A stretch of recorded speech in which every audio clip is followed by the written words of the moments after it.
Shortly after 4 o'clock this morning, I spoke to President Zelensky of Ukraine to offer the continued support of the UK, because our worst fears have now come true and all our warnings have proved tragically accurate. President Putin of Russia has unleashed war in our European continent. He's attacked a friendly country without any provocation and without any credible excuse. Innumerable missiles and bombs have been raining down on an entirely innocent population.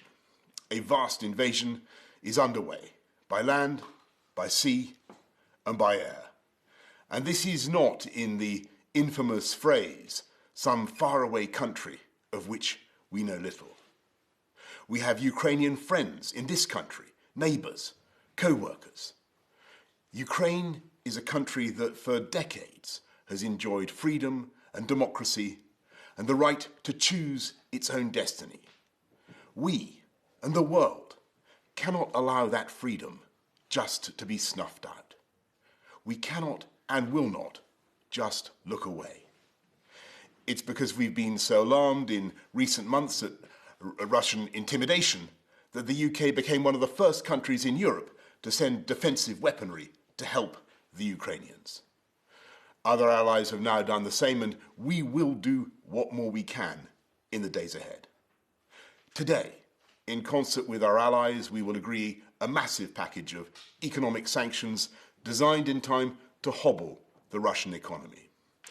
And to that end, we must also collectively cease the dependence on Russian oil and gas that for too long has given Putin his grip on Western politics. Our mission is clear. Diplomatically, politically, economically, and eventually militarily, this hideous and barbaric venture of Vladimir Putin must end in failure.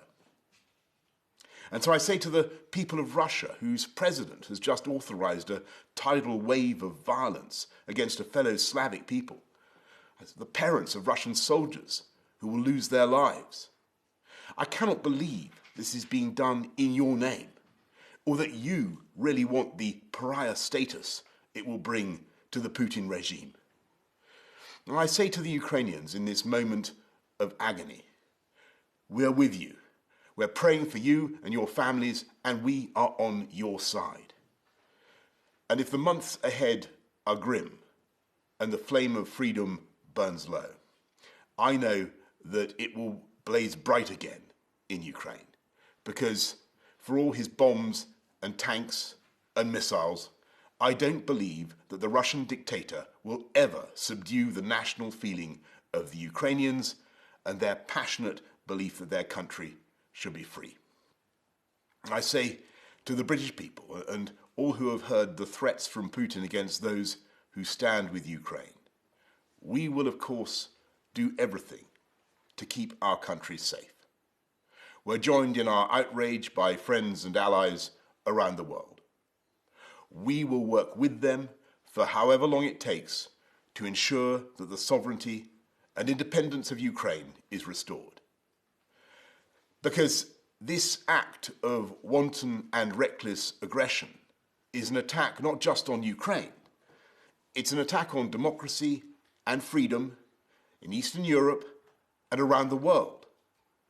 This crisis is about the right of a free, sovereign, independent European people to choose their own future.